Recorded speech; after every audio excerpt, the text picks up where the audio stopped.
মাটির ঘরই ভালো, ঠান্ডা ঠান্ডা। আচ্ছা আচ্ছা, এই যে দেখুন যে আমার চাচা দেখুন যে কত সুন্দর করে মাটি দিয়ে কিন্তু একটি চায়ের দোকান করেছে।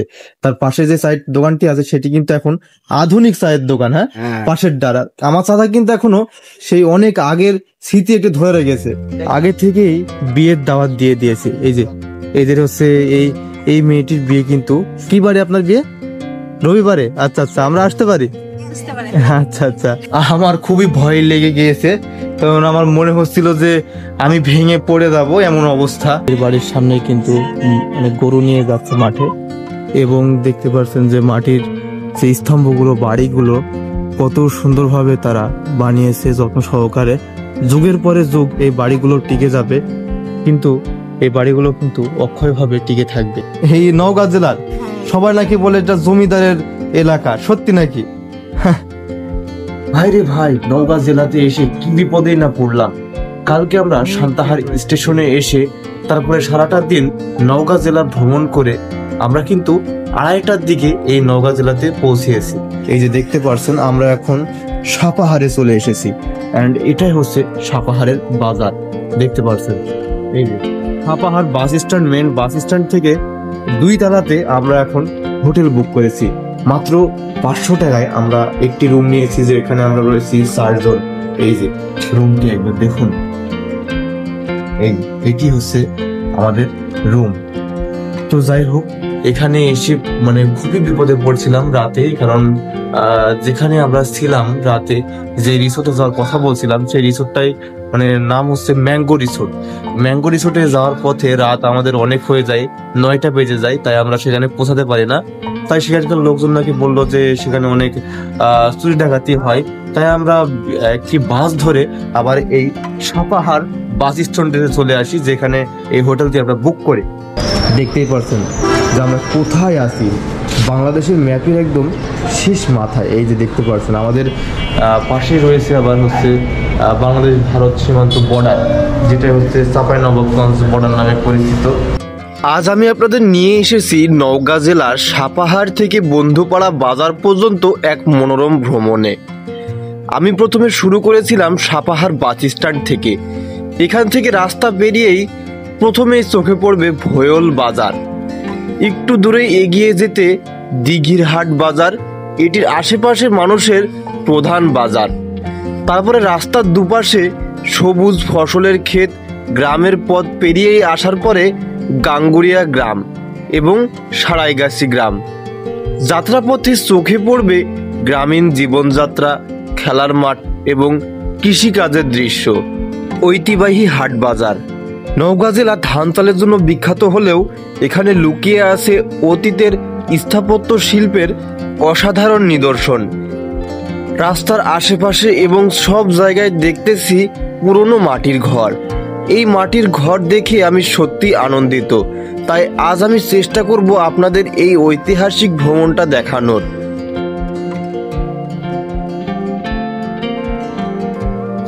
আসসালামু আলাইকুম বন্ধুরা, আশা করি সবাই ভালো আছেন। আল্লাহর রহমতে আমিও ভালো আছি।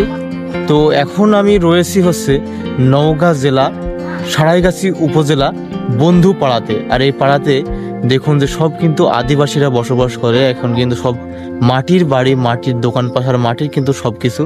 এই যে আমার পিছনে দেখতে পাচ্ছেন এই চাচার দোকানও কিন্তু অনেক আগের, এবং তার হচ্ছে এই যে মাটির তৈরি দোকান দেখতে পাচ্ছেন, কত ছোট্ট একটি দোকান। এবং এই যে আমার চাচা বসে আছে। তো চাচা, আপনার নাম কি? আমার নাম সলিমউদ্দিন। সলিমউদ্দিন, আচ্ছা আচ্ছা। এই যে দোকানটা আপনি কত বছর আগে করেছেন? কাছাকাছি 20 বছর। 20 বছর, আচ্ছা আচ্ছা। এই যে মাটির তৈরি জিনিসপত্র, মাটির তৈরি আপনাদের এরকম ঘর বাড়ি, ভালো লাগে এসব? মাটির ঘরই ভালো, ঠান্ডা ঠান্ডা। আচ্ছা আচ্ছা, এই যে দেখুন যে আমার চাচা দেখুন যে কত সুন্দর করে মাটি দিয়ে কিন্তু একটি চায়ের দোকান করেছে। তার পাশে যে চায়ের দোকানটি আছে সেটি কিন্তু এখন আধুনিক চায়ের দোকান। হ্যাঁ, পাশের দ্বারা আমার চাচা কিন্তু এখনো সেই অনেক আগের স্মৃতি একটু ধরে রেখেছে। দেখুন যে কত সুন্দরভাবে কিন্তু দোকানটি সাজিয়েছে। এবং আপনাদের এই পাড়াটার নাম কি? এটা বন্ধুপাড়া। বন্ধুপাড়া, আচ্ছা আচ্ছা। এই বন্ধুপাড়াটা আজকে আমরা সম্পূর্ণ ঘুরবো। দেখতে পাচ্ছেন তো আমার উপরে কিছু ভেড়া পোষে তারা। এখানে দেখতে পাচ্ছেন যে ছোট ছোট তাদের ঘর বাড়ি। এই যে তাদের ঘরগুলো একবার দেখুন, এই যে কত ছোট ছোট তাদের কিন্তু ঘরগুলো। এই যে গ্রামটিতে ঢুকেই আমি পুরোই অবাক হয়ে গেলাম। চারিপাশে সারি সারি মাটির ঘর, প্রতিটি ঘর যেন অতীতের গল্প বলছে। মানুষের সাথে কথা বলে বুঝলাম এরা সবাই আন্তরিক ও অতিথি আপ্যায়ন। এই বাড়ির ভিতরে ঢুকেই আমি অবাক হয়ে গেলাম। মাটির দেওয়াল, কাঠের দরজা, পুরনো আবাসপত্র সবই এক স্মৃতির টুকরো। প্রতিটি কোণা থেকে অতীতের গন্ধ পাওয়া যায়। এমন পরিবেশে এসে মনে হচ্ছে আমি যেন অনেক বছর আগে চলে এসেছি।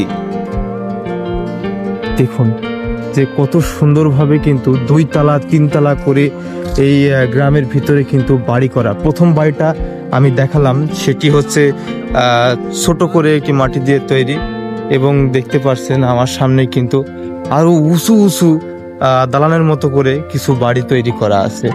এই যে কত সুন্দরভাবে কিন্তু দেখতে পাচ্ছেন যে তারা বসবাস করছে, এবং দেখতে পাচ্ছেন যে পুরো এলাকা জুড়ে কিন্তু মাটির বাড়ি। কতটা সুন্দর লাগছে এখানে দেখুন। আমি ভিতরে ঢুকে আজকে সম্পূর্ণ গ্রামটা আপনাদের ঘুরিয়ে দেখাবো। মাটির বাড়ি, মাটির দোকান, সবকিছু। এই যে এখানে দেখুন যে আলতা দিয়ে কত সুন্দর করে মাটির বাড়িতে আলতা দিয়ে রেখেছে। দেখুন একবার কতটা সুন্দর লাগছে। এই যে, এবং এখানে কিন্তু তারা গরু, ছাগল এগুলো পোষে। গুলো এখান থেকে কদ্দূর যাওয়া যাবে? একবারে এই যে চলে এলে এই শেষ সীমান্ত থেকে আসছে এই বুড়ি, আচ্ছা এই পর্যন্ত শেষ এই এলাকা। হ্যাঁ, আচ্ছা। যেমন মিশন পার হয়ে গেলেন ওইখানে আপনার যে বাড়িটা আমরা করেছি সোনাডাঙ্গাকে 12 জন মিলে গ্রাম কিনা আমি এসে মনে মরে গিয়ে ওখানে আছে বেশ পাই। আচ্ছা, এখানে সব মাটির বাড়ি হওয়ার কারণ কি? এখানে মাটিরই বাড়ি সব আমারও আদিবাসীদের এই সব স্মৃতিময় সব ধরে রেখেছে, তাই না? আচ্ছা আচ্ছা, মানে এখানে কি জমিদাররা বসবাস করে এরকম একটা শহর নাকি? মাছ যেটা কারিস্ত হাসদা মাস্টার, আচ্ছা, এর কম করে 1200-1300 বিঘা সম্পত্তি ছিল। ওই যে ওইদিকে যাবেন কিনা ওগুলোও সমান। আচ্ছা আচ্ছা, যে বাড়ি গেলে আমরা করে দিয়েছি কিনা, আমরা মাত্র 12 জন ছিল। হ্যাঁ, আর ওরা এদিক থেকে বা ঘিরে লিখছে। আমি উঠে দেখছি যে বাপরে ঘিরে লিখছে চারিদিক থেকে মেরে ফেলতে মারা 12টা। আর আমি 4টা থেকে কলার গাছ লেনে এই পুকুরের নিচের পুকুরে দেখুন 4 কোনাতে মেরেছিলাম। তাহলে দেখতেই পারছেন যে আমাদের এখানে চাচারা কত সুন্দরভাবে কথা বলছে। তারা কিন্তু আমাদের মতোই কথাবার্তা বলে খুব সুন্দরভাবে, এবং এখানে কিন্তু দেখতে পাচ্ছেন একটি দোকান আছে, এবং তার পাশেই কিন্তু চারিদিকে মাটির বাড়ি। এই যে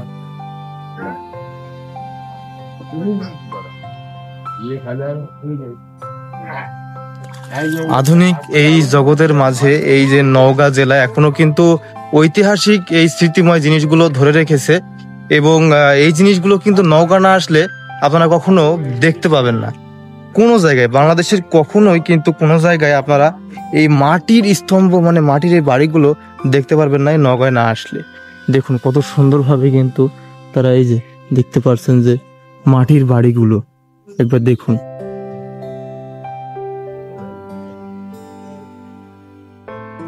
প্রত্যেকটি মাটির বাড়ি। এই যে এটি হচ্ছে একটি আবার 2 তলা মাটির বাড়ি। দারুণ একটি বিষয়। যতদূর আমরা যাচ্ছি এবং যতদূর আমাদের চোখ যাচ্ছে সব কিন্তু মাটির বাড়ি দেখতে পাচ্ছি। এটি কিন্তু সেই বাড়ি যে বাড়ির মানুষজন আসলে অনেক ভালো। তারা কিন্তু আমাদের আগে থেকেই বিয়ের দাওয়াত দিয়ে দিয়েছে। এই যে এদের হচ্ছে এই মেয়েটির বিয়ে কিন্তু কি বারে আপনার বিয়ে? রবিবারে? আচ্ছা আচ্ছা, আমরা আসতে পারি? আচ্ছা আচ্ছা, ঠিক আছে, আসছি আপনাদের এই নওগাঁ জেলাটা ঘুরতে আসছি। তো আপনাদের বাড়ির ভিতরটা আমি একটু ঘুরে দেখতে পারি? আচ্ছা আচ্ছা, তো চলুন ভিতরে যাওয়া যাক। ভিতরে যে আমরা দেখি যে মাটির বাড়িটা। এই যে দেখুন এখানে কিন্তু দেখতে পাচ্ছেন যে তাদের পুরনো স্তম্ভ কতটা সুন্দর। এই জায়গায় দেখতে পাচ্ছেন যে ভিতরে কত সুন্দর জিনিসগুলো দেখুন। আমরা কত মানে ইটের পাথরের বাড়িতে থাকি, কিন্তু মাটির বাড়িতে থাকার কিন্তু মজাই আলাদা। এমন বিষয় যে দেখতেই পাচ্ছেন যে কত সুন্দর এই ঘরগুলো। যেখানে আমি উঠতেছি এই যে মাটির বাড়িতে, এখন এই যে মাটির বাড়িতে উঠতেছি, কতটা সুন্দর দেখুন, খুবই সুন্দর এই জায়গাগুলো। আসলে আমরা দেখি দেখি আমরা দোতলাতে কি রয়েছে। এখানে দেখুন যে আমি উঠতেছি এখন, মাটির সিঁড়িতে। অবিশ্বাস্য বিষয় যে হাতে তৈরি এত সুন্দর জিনিস তারা কিভাবে তৈরি করেছে। এবং এই যে দেখুন দোতলায় কিভাবে মাটির ভিতরে, মানে মাটির একটি বাড়ি, এখানে কিন্তু আবার খাট কত কিছু রেখে দিয়েছে। এবং দেখি আমরা এদিকে সাইডে এদিকে যাই, দেখি দেখুন কত সুন্দরভাবে কিন্তু এদিকে সবকিছু গুছিয়ে গাছিয়ে এই মাটির বাড়িটি তৈরি করেছে। দেখুন ছোট ছোট জ্বালানা, এবং আমাদের পায়ের নিচে মনে হচ্ছে আমরা ভেঙে পড়ে থাকবো এমন অবস্থা। তো যাই হোক আমরা নিচে নেমে আমরা বাড়ির বাহিরে যাই, যে একটু দেখি। আবার যাই হোক আমার খুবই ভয় লেগে গিয়েছে, কারণ আমার মনে হচ্ছিল যে আমি ভেঙে পড়ে যাব এমন অবস্থা মাটির বাড়িটি। ওইদিকে দেখি, আসলে এই গ্রামের মানুষগুলো কিন্তু খুবই ভালো, আমার খুবই পছন্দ হয়েছে গ্রামটি। আর এই গ্রামে এসে যে এত সুন্দর মানে আয়োজন আর মেহমানি পাবো কখনো ভাবতে পারিনি। এবং দেখুন যে কত সুন্দর এই যে হাড়ি টাঙিয়ে রেখেছে, বাড়ির সামনে ফুল গাছ, এই যে কত সুন্দরভাবে তারা কিন্তু গুছিয়ে গাছিয়ে জিনিসগুলো রেখেছে। তাদের বাড়ির সামনে এমন কিছু জিনিস পেয়ে যাবেন যেগুলো আদিম যুগের স্তম্ভ। এবং এই যে কবুতর দেখুন যে কিভাবে কবুতর পুষতেছে, দেখুন এই যে দেখুন। বাড়িগুলোর ভিতরে ঢুকে দেখি দোতলা তিনতলা মাটির ঘর, যেগুলো আজকের আর কোথাও চোখে পড়ে না। ভেতরে আছে পুরনো আবাসপত্র, খাট, আলমারি, যেন সময়ের চিহ্ন টিকে আছে। পুরো এলাকা জুড়ে একটি দোকান রয়েছে যেখানে গ্রামের মানুষ প্রতিদিন প্রয়োজনীয় জিনিসপত্র কিনতে আসেন। এই যেন একদম নিস্তব্ধ ও শান্তিপূর্ণ পরিবেশ। বন্ধুপাড়া এই গ্রামটি আমার কাছে মনে হয়েছে যেন ছবির ক্যানভাসে আঁকা কোনো দৃশ্য। চারিপাশে বাড়ি ঘর, মানুষের জীবনধারা আর ঐতিহ্যবাহী স্থাপত্য একে করেছে আরো বিশেষ। আজকের ভ্রমণ আমাকে সময়ে অনেক পিছিয়ে নিয়ে গেল। আমাদের গ্রামের সংস্কৃতি ও ঐতিহ্যের এক জীবন্ত প্রতিচ্ছবি এখানেই দেখতে পেলাম।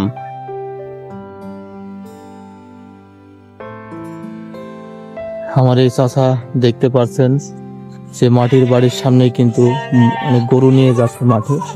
এবং দেখতে পাচ্ছেন যে মাটির যে স্তম্ভগুলো, বাড়িগুলো কত সুন্দরভাবে তারা বানিয়েছে যত্ন সহকারে।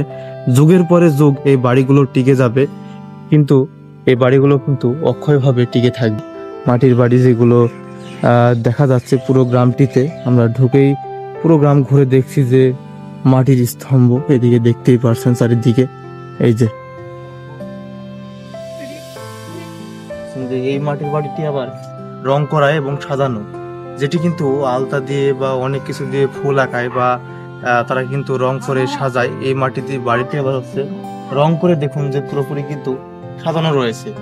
এবং এই এদিককার মাটির বাড়িগুলো দেখেন একবার, যে এগুলো কিন্তু এখন অনেক পুরনো হয়ে গিয়েছে। পুরনো হয়ে যাওয়ার পরে কিন্তু দেখতে পাচ্ছেন যে এখন কিন্তু মানুষ থাকা বন্ধ করে দিয়েছে কয়েকটি বাড়িতে আমি দেখতে পাচ্ছি।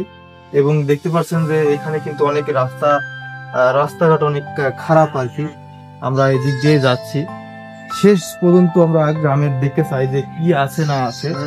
এবং এখানেই এই যে দেখুন যে এখানে কিছু মানুষ কিন্তু হিন্দু আছে এবং কিছু মানুষ কিন্তু আবার খ্রিস্টান আছে। যে বাড়িটা আমি দেখালাম আপনাদের রং করা, সেটি কিন্তু খ্রিস্টান সে বাড়ির মানুষ। এবং যেগুলো কিন্তু সেই পুরনো আবাসপত্র যেগুলো আদিম যুগে মানুষ ব্যবহার করতো, এখন কিন্তু তারাও ব্যবহার করছে। এই যে চুলা, তারপরে এই যে মাটির হাড়ি, এগুলো কিন্তু এই মাটি দিয়েই এখানে তৈরি হয়।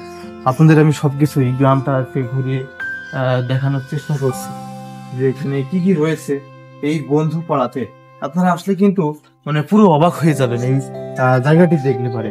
দেখুন একবার যে তাদের কি সাধারণ জীবনযাপন, তারা কিন্তু কৃষিকাজ করে জীবিকা নির্বাহ করে। এবং এই গ্রামটি কৃষিকাজ করে কিন্তু তারা স্থাপন করে। তারা কিন্তু সবাই হচ্ছে মধ্যবিত্ত, কিন্তু তারা মনের দিক থেকে কিন্তু তারা জমিদার, এমন অবস্থা এই জায়গায়। দেখুন সব কিন্তু মানে মাটির তৈরি বাড়ি। খুবই সুন্দর লাগলো গ্রামটি আমার।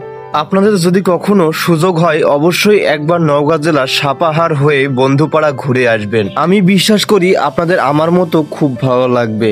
আর ভিডিওটি ভালো লাগলে লাইক করবেন, কমেন্ট করবেন এবং একটি শেয়ার করতে ভুলবেন না। আর হ্যাঁ, নতুন নতুন কাহিনী পেতে অবশ্যই আমার চ্যানেলটি সাবস্ক্রাইব করে রাখবেন। ধন্যবাদ।